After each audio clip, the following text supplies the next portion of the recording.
everyone. Welcome to our studio for the series of talks on New Life. Rav Leitman, hello. Hello, everyone. Hello, Nitza Mazaz. Hello. So we've been discussing in the previous period this topic of money, and we're glad that you're joining us to this talk. We'd like to continue to develop a subject, a topic that we touched upon for the first time in our previous talk, but the discovery of a new resource that exists in nature. This resource is the power of unity and sharing between people, a force of mutual guarantee.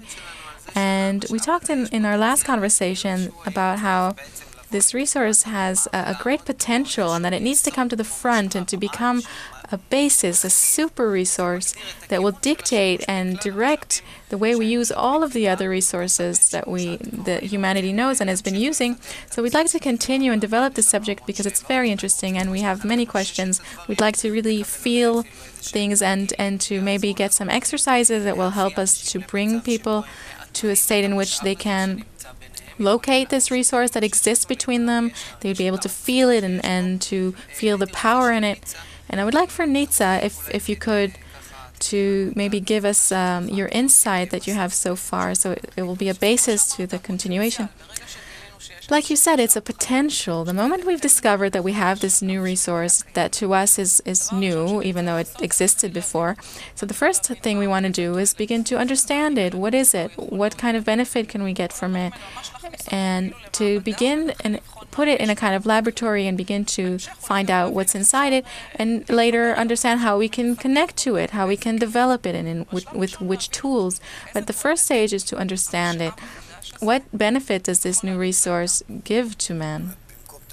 Meaning, instead of competition, unity and connection. What do we get from it? How do we benefit? How can we realize it? And even before the realization, to examine what is the benefit? How much forces does it release to us? What is it worth? Right.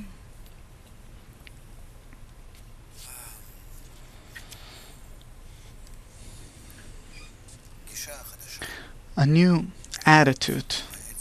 This new attitude, this new approach, it is actually the very first action that has to be taken here, where the owners of this new method, those that understand it, are the people that will be able to aim society at the necessary new changes.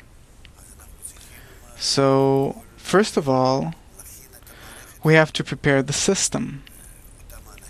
Those people that are studying themselves, that are the researchers, that will learn it on themselves, on their own body, meaning on their own desire, this new utilization of their new nature, which so they can unite between them reciprocally, like in a puzzle, like we said before.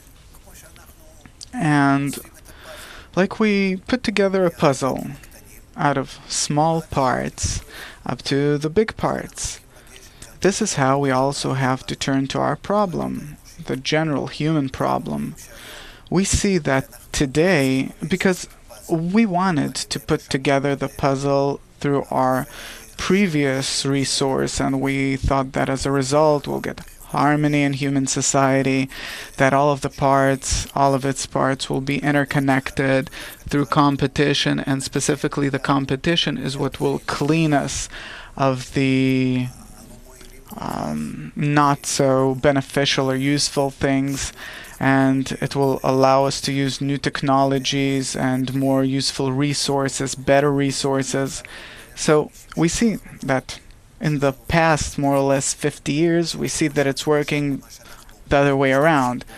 That each and every resource that we use egoistically, it turns against us. Suppose that the medical care system, that instead of taking care through the medical system, the health system, as to how do we bring humanity to good health, suddenly that very system is interested in taking control over humanity, controlling people through its resource. Therefore, they're creating redundant medicine. They're interested in people being ill and not healthy. They're interested in developing instruments that there's no need for, millions of tests that there's no real need for. But really, we're distancing ourselves from natural medicine or natural care that could be maybe more useful. And nonetheless, we're drawn to this kind of medicine. And turns out that the health system is very heavy. It wants to control. It wants to rule. It demands more and more resources for itself from the country and from the people.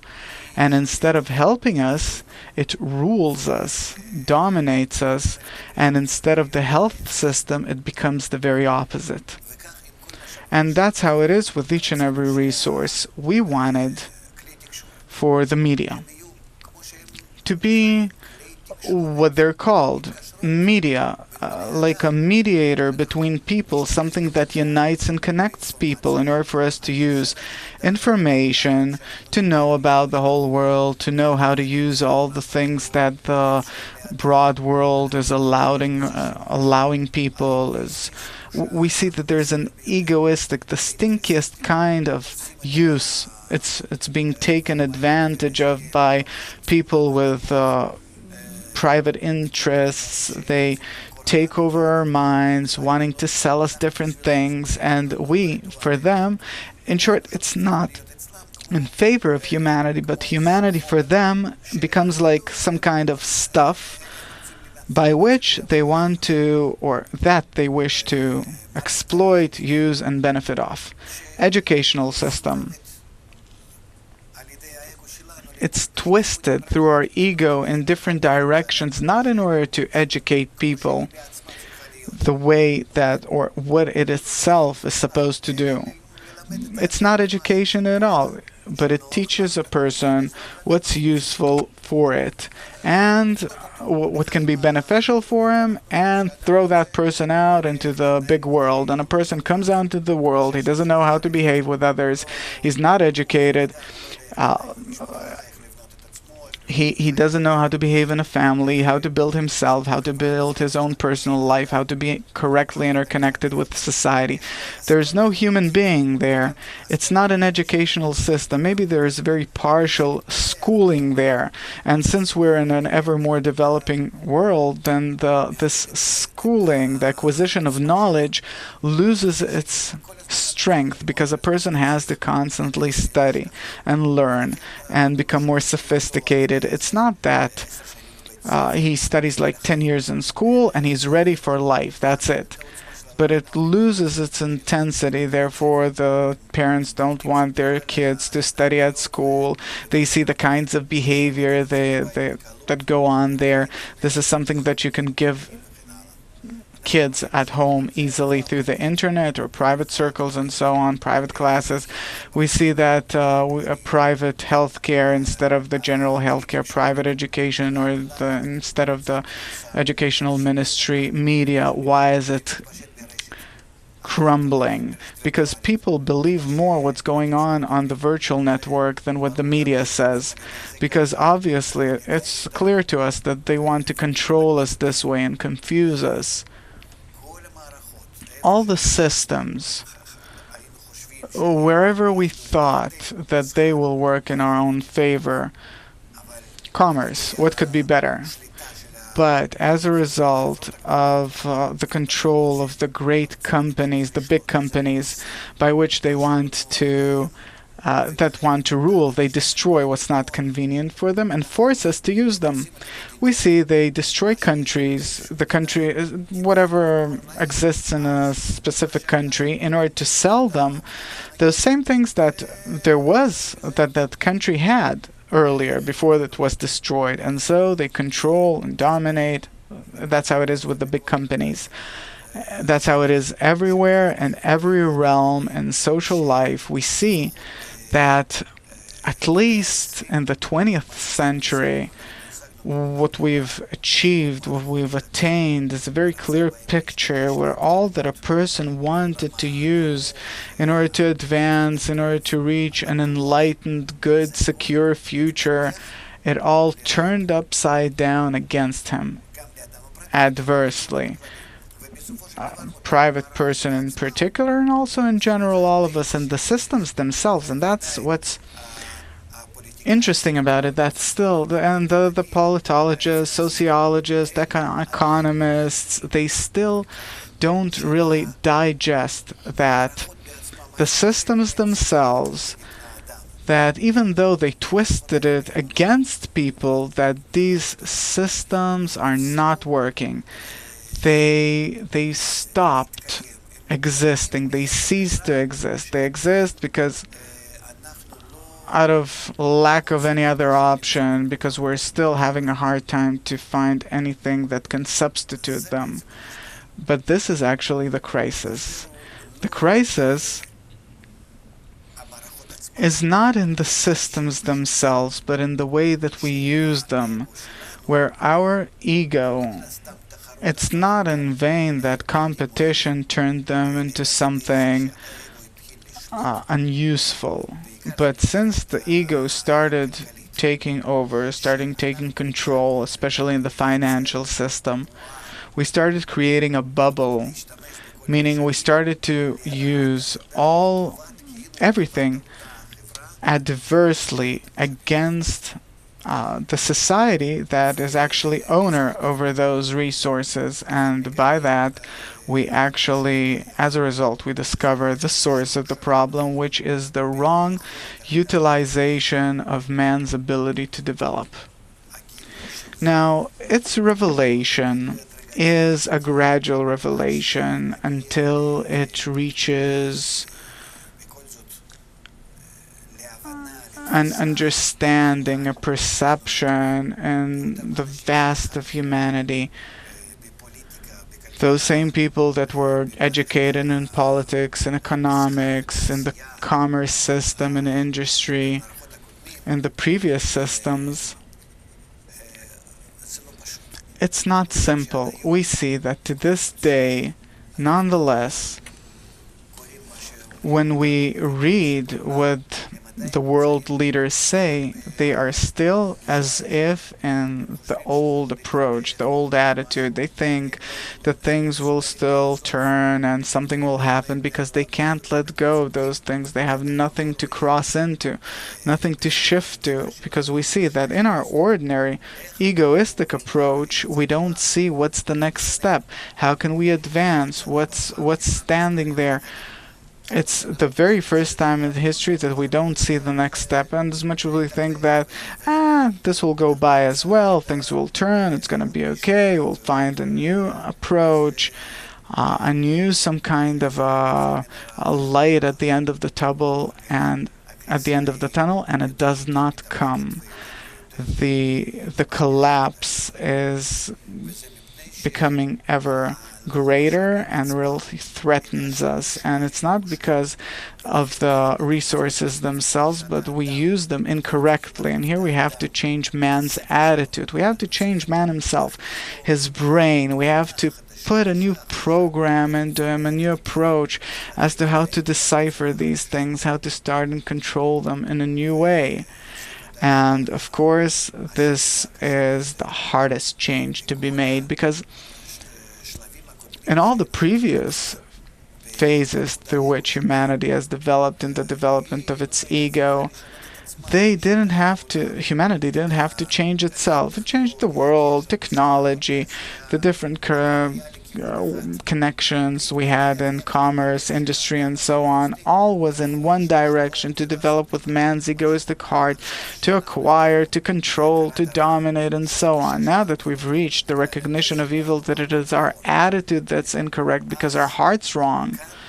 So here we really have to make self-scrutiny for the very first time in history, and therefore, the change here has to be an ideological change, an essential change.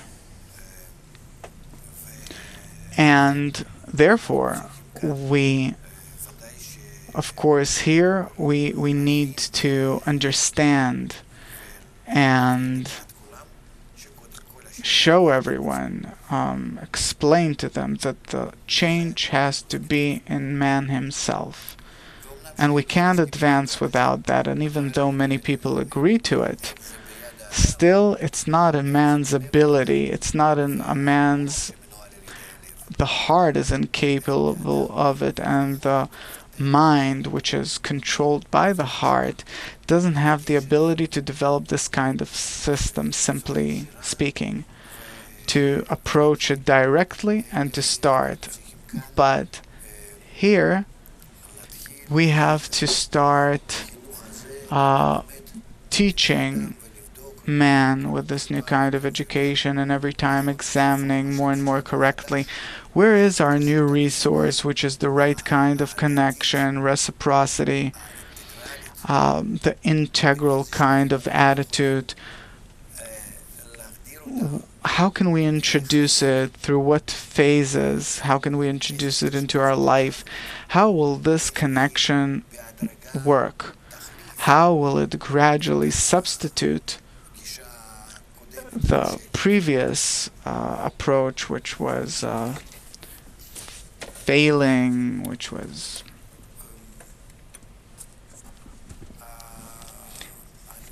now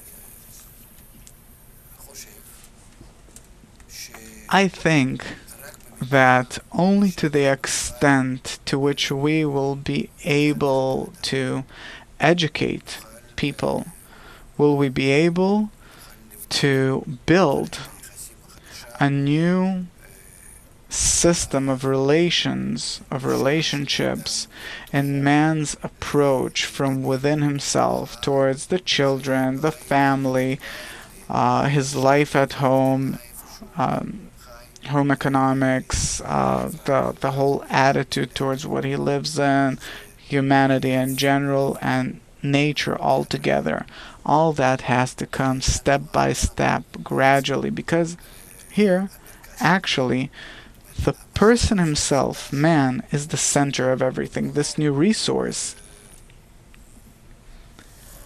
it's not aimed at the change of external systems, but first of all, to change man himself, and with the help of that new person, new man, that where he understands that we have no choice, we have to be correctly interconnected like in the right kind of puzzle, then undoubtedly that new person will build these new kinds of systems out of his new attitude and his new approach, which will aim him in each and every state that he has in life, to be connected correctly with his family and neighbors, and generally in life, and so on, ever-growing circles.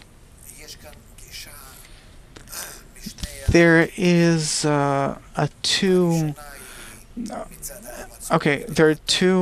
points of view to this from two different angles. One is from below, where we have to penetrate and introduce this education of reciprocity, unity, integrality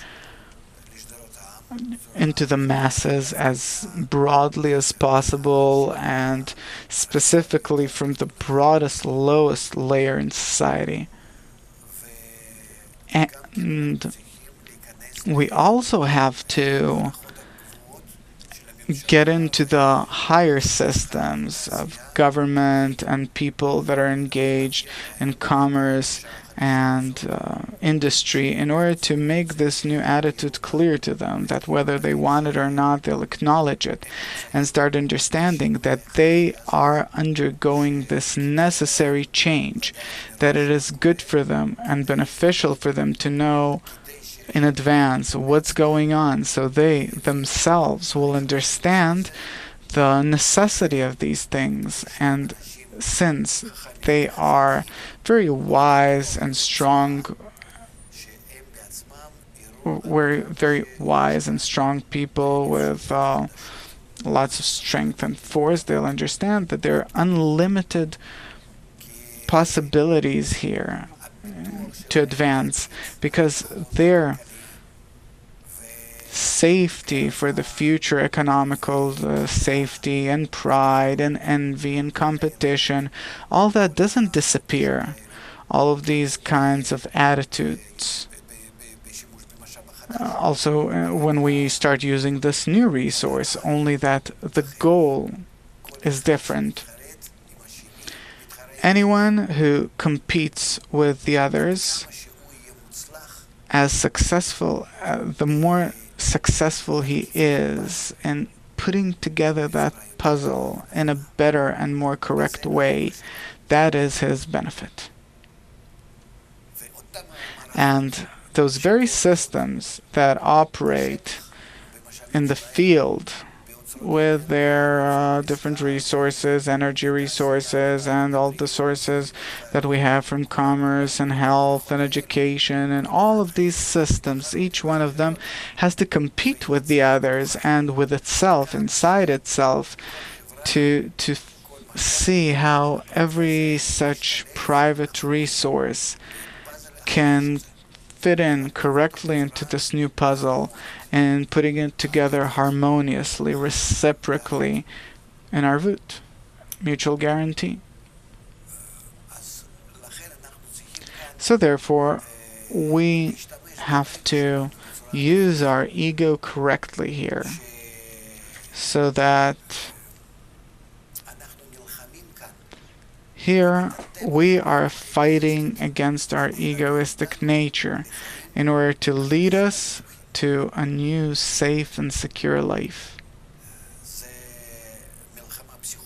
It's a psychological war, internal war of each and every person and society in general. And here we have to find great strengthening for this, for man himself and for society in general. Like before, man used to fight both himself and others in order to provide himself with fulfillments. Fulfillments for his ego, for his own security, control, pride, all these things now as well. Only the extent to which he finds it in this new order to be great, to be respectable, to be greater than others, to be special, unique, successful. We have to respect them for that. We have to give each and every person the opportunity to do this. And this is only in accordance to the extent to which he puts this new goal, the goal of mutuality and maximum participation, mutuality, reciprocity, instead of the egoistic goal that he had earlier. And all that is by the support of society, by the mutual support, to the extent to which on the media, public opinion, this principle will all the time be more and more in control. I have a question, may I? You said that competition does not disappear, but here we have a new kind of competition, which is how successful will I be in putting the puzzle together in the right way? How much I bestow into society, the well-being of society, to elevate it. Yes. Imagine that this is how we use the healthcare system. For example, the healthcare system is a system that the second in its size in terms of you taking money after the system of arms, the security system, the health system, and the third is the educational system. Now imagine if let's not take the security system into consideration because there's a lot what to say there. Anyone who was to the army understands how much spending there is there, that it's limitless. And therefore, moving the army or shifting it to become a private army, working on contract. That is something that is becoming now more and more on the agenda in different countries. It pays off because you need experts in the army. You don't simply need soldiers to run around. You don't need these soldiers. You need experts who are in the army for years, that each one of them has his own profession, has his own attitude. This is on the one hand. On the other hand, they'll make sure how not to use and how not to spend and how to utilize things the best possible way. Today, there's no such thing in the army. Today, it's really like you don't take anything into consideration. You don't count money, you don't count human resources, you don't count nothing. So suppose the healthcare system. Imagine we're the healthcare system to examine thoroughly how can it restrict itself down to the optimum state with respect to man's health. Not how much can it benefit off medicine and take more from the country budget, but to be more useful in preventing illnesses. How much we can save? I think more than half. More than half. We don't need such a developed health system. It's not useful. It's not beneficial in its current size. What we need is we need it in a new attitude, a new approach towards man, towards population. We have to make sure that there will be no illnesses and not like the current healthcare system being interested in people being ill because they're interested in selling medicine. They give doctors orders to write out a few more prescriptions to each and every person. A person who takes a few kinds of medicine per day, that's called normal. Why is that normal? We have to develop a bit of a different kind of medicine that prevents illnesses from us. But no one's interested in that. You see? Therefore, we're destroying ourselves through these big systems that truly eat up all of our resources.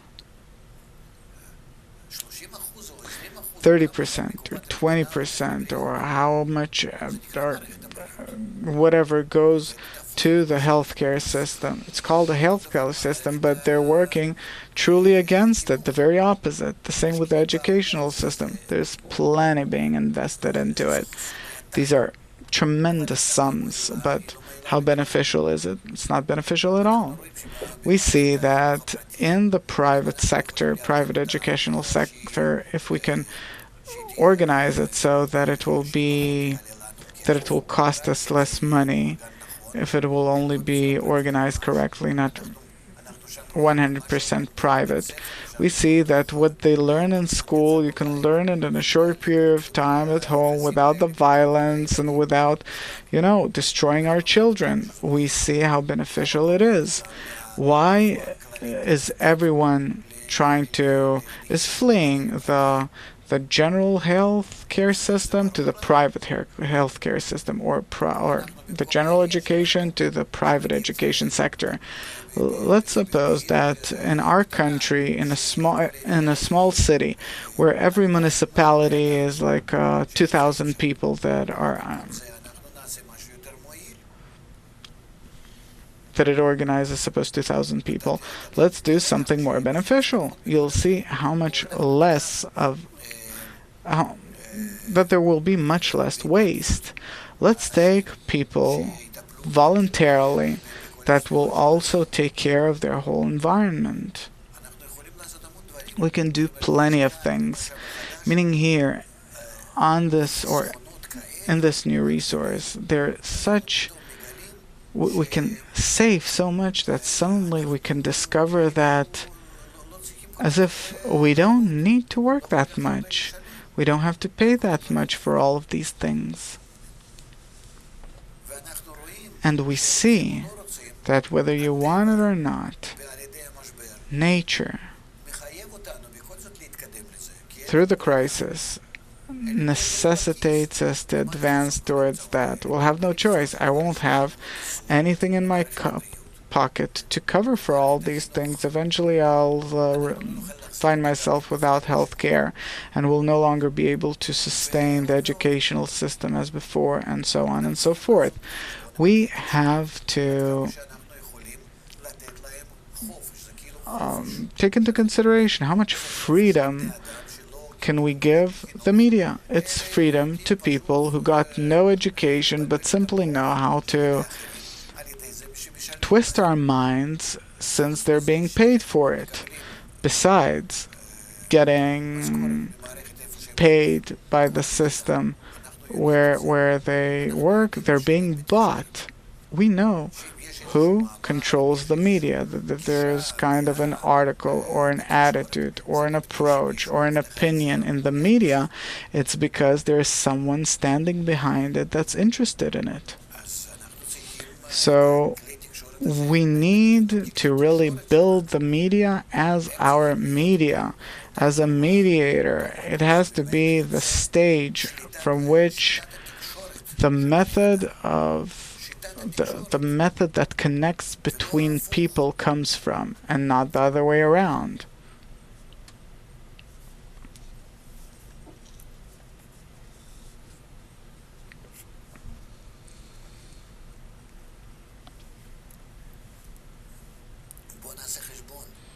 Let's calculate how much, if we change all of these systems, how much will these systems, how much profit will they give us? And besides, the millions of people that are now being laid off from work because there's nothing you can do. There isn't. The current crisis, nonetheless, forcefully cleans, if you don't want to do it gradually, nicely, and so on, it cleans all the industry and commerce which is unnecessary, which is redundant. The big companies go into bankruptcy. People go to the streets. They go home. The country can give them a small sum that they can live off, and when industry decreases and the taxes could no longer cover the limited life of the people, what's going to happen then? A person who's hungry, he takes to the streets and he's ready to kill anyone. At home, he has hungry people. We understand what that could lead us to. Meaning, to begin with, it's good for us to understand that we're advancing towards systems that will work according to new formulas.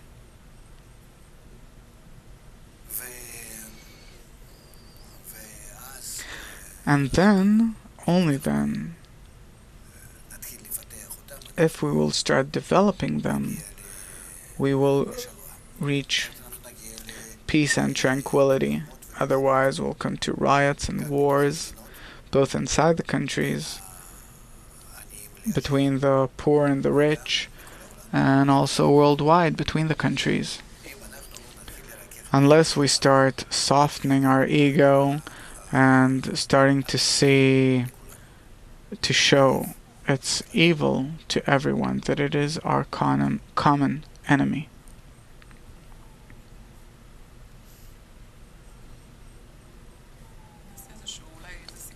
So maybe we can make a summary for now to feel what we've understood. What I understood is that all the systems are actually, the system itself is not the problem, but the way we use it is the problem. So if I see the system as a kind of engine that is motivated by a kind of, or fueled by a kind of resource that, let's say we call it fuel, and it works in a certain direction, so we see that this direction is beginning to cause us very great damage, and even symbolically, fuel is now costing a lot of money, and it's becoming unattainable, and we work a lot to get it. So now you're talking about a new resource that needs to go into the same system, but it will operate this system in a completely different way, and the results that we will get will be completely opposite, right? Yeah.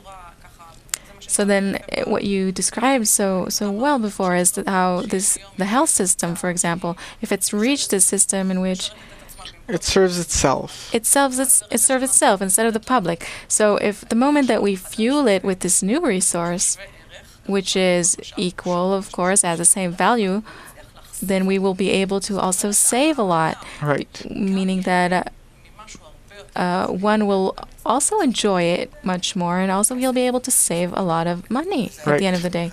And it's all interconnected. Take out all the things that are bad for you off the supermarket shelves, all the food that's bad for you. Start engaging in preventing activities or healing activities or something like that, and we'll see how much healthier people will become. It's well known that what the Americans did with all their junk food and with all their sugar how much they destroyed health, but it was beneficial for them, for that health system, which is in America, it's really equal to the defense system now. On their elections, then what determines if I choose him or I choose her?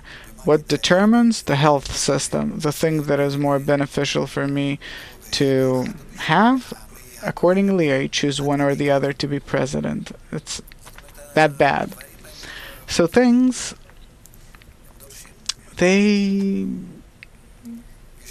demand a new attitude. So there are two main things that I see here which we might have some difficulty in handling. The first is that to understand that we have this new resource, and to understand it, how can we even connect to it? How do we begin to develop it between us? That's one.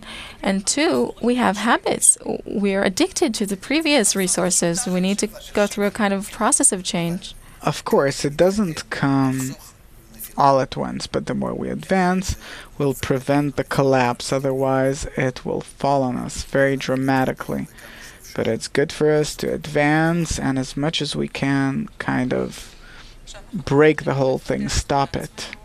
Now, how can we begin to develop in us this new approach to this new resource? We understood that it exists, and like we said, we put it in this laboratory. We began to understand that it has a good benefit. That was our summary. It's beneficial. This resource is good. Now we need to begin and see how can we actualize it gradually between us. I think that it's possible if it is in the framework of all our small country, then it is possible to do through different actions in the field. But the main strike has to be through the virtual system. That we have to open some kind of, call it a university, call it something, an educational entity, a virtual educational entity that will publicize itself and publicize this method with all the proof and the whole approach and all the attitude as to how it's supposed to be, and they will send their appeals to the different governments and the markets and everyone. And it'll start penetrating them, even though they're against it and opposed to it. We understand that's how it is. We are in a state where this is what we came to. And this is how we nonetheless have to publicize ourselves step by step as much as we can to get into that network. And the more the people will feel the crisis, the more they will understand that what we say, there's a new rationale to it, there's a new approach here, a new attitude, and really that probably this is where the savior is, and they'll start understanding and purchasing these things, the knowledge, the attitude. We need courses, we need many examples. In short, all that the virtual media can provide us with, help us with. This is how I see the things, and not in any other way. And maybe it'll also be on television. In our country, it's for sure. In the world, it's also possible. But first of all, there has to be the approach through the internet. We're free to work there, and we have to see how this tool really opens up for us. I have a question from a slightly different angle on this matter of the resources. If I compare this new resource or this new coin, which is founded on cooperation, connection between people, to other resources, let's compare, for example, to oil. Not every person, if we take you or Nitsa or myself, not everyone can go and search for oil by themselves. I need to be a big city, a state, just so that I would have the option to act in order to attain this resource that's in nature, for example, oil. So this new resource that we're now talking about and developing, which actually exists in this new connection between people, if I understand it correctly, it's available to every person. So there's no limitation of size or tools. Nothing. Every country. No, I'm not talking on the scale of a country. I'm talking about the individual. Can I personally, Oren Levy, who lives in Petah Tikva, I'm not going to look for oil or gas tomorrow. I can't. But this resource of connection and collaboration between people, I can go and search for and find and develop. Right. So then that means that this new resource is actually available to all. It's available to everyone. Now, how can I, with what tools, companies or countries, they search for oil with all kinds of technologies and drillings or I don't know what, but can we here develop a tool for me, the individual, me, Oren, with which I can go and begin to locate this new resource and be one who has resources? I have this opportunity to be of resources. Yes, you can if you unite with other people together with whom you build this puzzle. This puzzle, you're not building it through commercial companies. You're building it through human society, through the right kind of connection within society. And then from this connection, you start building, you start formating the commercial companies, the health system, the educational system, the first and foremost, the social system that are closest to the implementation of this new resource. So first of all, in them. And then by that you change man's attitude. He starts understanding how to also change the systems in the commercial companies, in industry and in commerce. He starts understanding that there has to be here a new attitude, a new approach, an approach of reciprocity, of mutuality, that if there's something like this in the world... You need what? That suppose if there is some kind of a company that manufactures company, there doesn't have to be another pen company. Maybe that one is enough. I don't have to manufacture something in order to prove that I'm better, suppress you, and take your place. Competition has to be compensating competition. What does that mean? The extent to which we need it in order to serve humanity. And the basic general things that we need to provide humanity with, and not that we're creating redundant stuff that we manufacture them on purpose so they will break after a certain period of time. And anything that you buy, it was made so, manufactured so on purpose, so it will be destroyed after a short period of time. I'd like to, can I for a moment? We're talking about this discovery of a new resource, and we've received a question that is concrete, is from the field, and I think it will help us to develop this discussion to a more practical exercise. So there's a situation in which a round table will take place. This round table is something that our organization will operate. It will be a social event, and people will come there who don't know each other. They live in different places, but they come because the topic that will be discussed at this round table interests them and it touches them. And the topic that's been defined is the essential existential needs are becoming more and more difficult to come by. We must change something. That is a topic. the needs, our livelihood is more difficult, and a person finds it difficult to reach his necessary needs. So this is why people are coming. The first part of the evening, there will be all kinds of people who will sit there and say, one is a professor of economics, another one volunteers at an organization that helps the needy, another is in a green organization, another is a social worker, and then someone from our organization, a representative. So we know that we need to change something, because in the first part we talk about needing to change something, and in the second part it will be a discussion of the public there and discussing this question. So what kind of questions would you give to such a discussion, so that the people who are participating will taste in something the quality, the essence of this resource that we're now talking about? That this resource of collaboration between people and sharing can solve the problem that we're talking about in this evening. About how it's becoming harder to meet our needs. What questions will you give to the public to discuss in order for them to taste this resource here and now around this round table?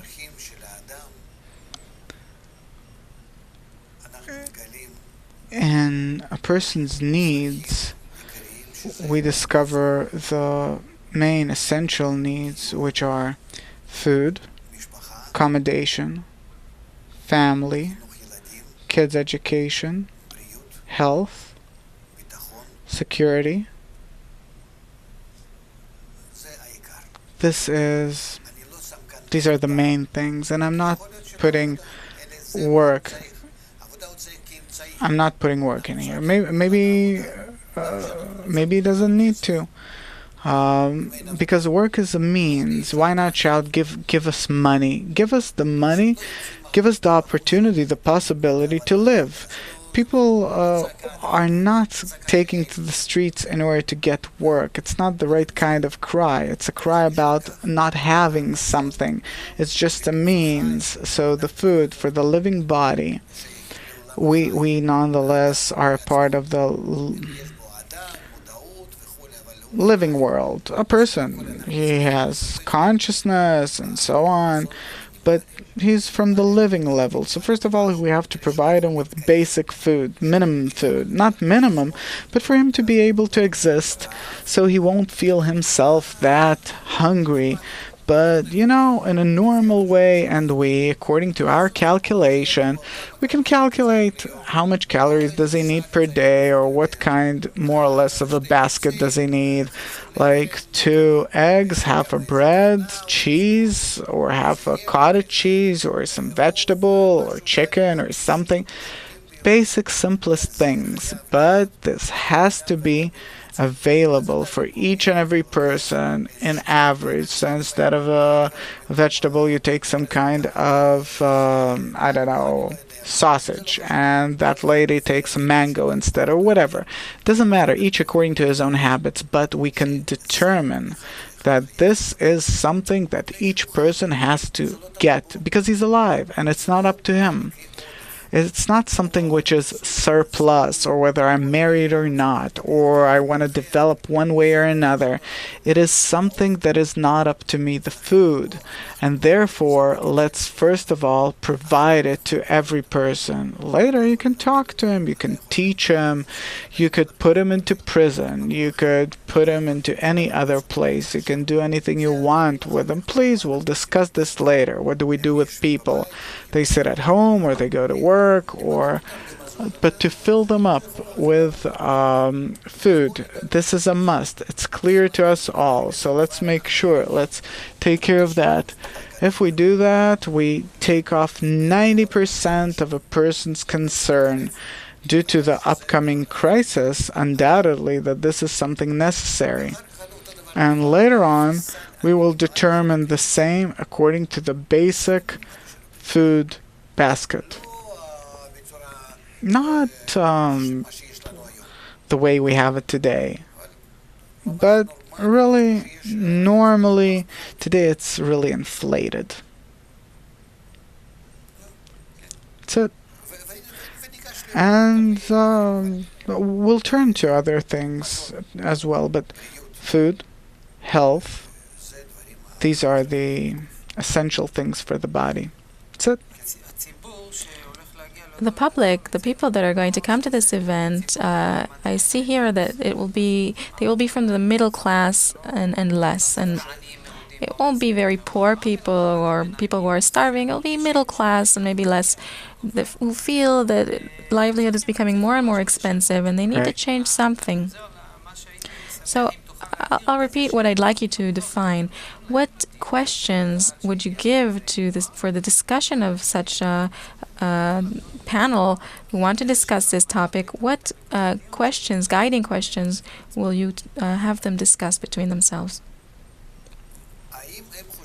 Do they think that the natural resources, ecology, allows us to continue advancing so that the middle class minus wants to reach the middle class plus level? And if they think that yes, then what prevents us from that?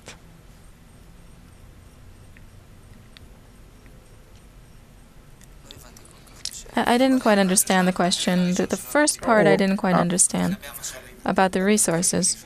The first part? Yeah, the first part was like this. Do you think, let's say Nitza and I are at this table, do you think that the resources, the treasures of earth allow us to continue to advance so that the middle class and minus would be able to reach middle class upwards plus? Yes, we know that specifically the middle class that started developing 50, 60 years ago, and everyone thought that they'll reach a good, strong middle class, a house and a car for everyone, and work and kids and education and pension and vacation. The American dream, so to speak, the bourgeois, fat American dream. For everyone to have that, let's develop, let's reach that. Why is it that suddenly that whole cities in America go bankrupt? Why isn't it working? What do you think? Don't tell me that there are such companies that stole from us, all those companies that back in 2007, 2008, it was found out that they built the pyramid and they took money and so on. Don't tell me that. It's a result, all in all, from humanity. It's a result from our approach to life. And what? It won't happen today, so few people are sitting in prison. So, on the contrary, the American government gave those companies even more money to sustain that, to prevent them from collapsing. So our society itself, altogether, is ill. It has a sickness. How can you, as doctors, as bright people, researchers, judges, suppose, what kind of a diagnosis do you put to this patient, which is our current society, and what medicine do you think that can help us? You want to reach from intermediate, from the middle minus class to the middle plus class? What do you want to do? But not just talk, but in the clearest, deepest possible way, with an understanding of not simply like giving an injection, a shot to a wooden leg, but an injection to a living body that is truly useful and beneficial. If you now give a wooden leg an injection, it does nothing. After some period of time, you find out that you're in a worse state. Only now, in the meantime, you wasted that shot. It's like a shot. It's like the billions of, hundreds of billions of dollars given to the European market and other places and so on. But they have no choice. We see that it didn't do anything. But they have no choice. They'll give more money, and it's specifically that the middle class will be the ones paying the price. So how do you prevent yourselves from falling? That's it. a clear egoistic question. What do you think that you have to do? You, all of you, are scholared people. But don't blame anyone. All of us are part of society. If someone stole, and if someone's a murderer, and someone does, um, twists everything around through his business and so on, you would have done the same in his place. Undoubtedly, it is a result of education, society, the supports that he gets from different places. Me, myself, were I in his shoes, I'd do the same. What does it mean, his shoes? If I would have reached his position, I would have been like him. It's impossible that he's a good, nice person and he is at the top of the egoistic pyramid. Impossible. That's it. Yes. Perhaps we can add, I identified a question or two so far, but maybe we could add another question that would take them to a direction of an emotional taste, something that will allow them to feel this new resource by which we can reach from being middle minus class to middle plus class. How can you stop, prevent, block your descent from the middle class to minus? That this is the inclination now. This is the tendency. By changing relationships in society, let the tycoons be, the governments and the all those people that are in control. It's not up to you. They'll keep on doing it and all that is in their disposal. But how do you, as people, in the relationships between you, can improve your life in order to prevent deterioration? For sure you'll get less and less money from one month to the next. For sure that things will become more expensive and you'll get less money from wherever you get it from, and you'll pay more. For sure, part of the people will lose their jobs and live off their savings or some kind of pennies that they'll get from Social Security. From the middle class minus, they truly become minus. How do you prevent this deterioration in whatever is in your ability to do? Is there a possibility to do it, or are you simply waiting for tomorrow and the only things that you can philosophize around a round table? Is there something that you can do? And if it's not at your disposal, suppose we can provide you with it. But what is it that you think that you have to do? What kind of a new attitude? What kind of a new organization? Please think, give us an answer. And And nonetheless, still an emotional experience, because until now it's been a thinking process, something emotional, no, I want to bring them to an emotional solution. an emotional solution. Yeah, that only the right kind of connection between people can help them save and bring them to a new kind of society, attitude, approach, system, and in the meantime it will prevent deterioration. But the truth is that after you don't have even social security to pay for your how do you call it, right, unemployment, to pay for your unemployment, the country won't have money. If there is a general bankruptcy, where will it take the money to pay? So it's the same. It's just they're cheating you, conning you. You'll come to the shop, they'll give you 20 shekels, and that's it. You won't be able to buy anything. Where will the country take it all? We're nearing the end of this show. I'd like to hear a sentence, one summarizing sentence about the matter of this new resource and the positive potential that it brings to our life, like a light forward. The new currency is connection and mutual help. The organization of the classes from the middle class on down by getting organized between them, not in jumping each other, not by threatening one another, but they get organized between themselves. How can they get food and health in the right way? That is rational and so on, only as a result of getting organized together. In the connection between them, there's a great potential, a real possibility to continue and exist out of thin air, really. From pennies, they'll discover that, and they'll discover additional great forces that will give them health and the possibility and hope and uplifted spirits only as a result of unity. That's for the meantime.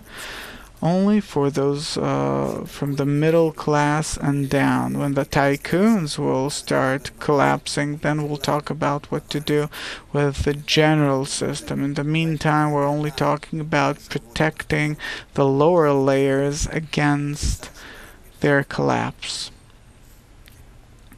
Yes. Our time is already ending, so we have to stop here. Thank you very much, Rav Leitman. Thank you, Nitsa. And thank you also to you for being with us. We'll meet next time. Until then, all the best and goodbye.